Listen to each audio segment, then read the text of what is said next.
Zvadhakwa panguva ino tinoona kuti general panguva ino vosilenziwa nemutungamiri wenyika, vauya vachiuya vachinyararidzwa pamusoro pemashoko avaifamba vachitendera nyika yose vachiswa pacorruption.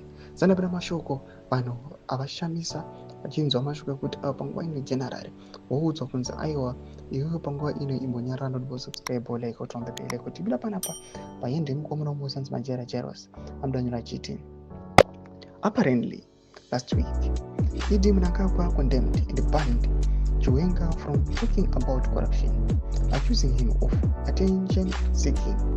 Tunda pane other post amurikona posta mapictures anageza pamwe na general aiwa vari pairali mubudanyira chiti there is a very tense atmosphere within ZANU-PF after Politburo expelled President Chiwenga's foot soldiers. Chinamasa was the sacrificial lamb who was tasked to relay the information. Chiwenga's soldiers are being targeted for believing in his anti-corruption stance. Thomas Kwamulanywa panapa pamusoro pekufiwa kweDr. Alisa General pamwe nekusilenziwa kwakuitiwa pamusoro peya vari kunzi attention seeking ari kunzi kutaura pamusoro pemaissues to do with corruption.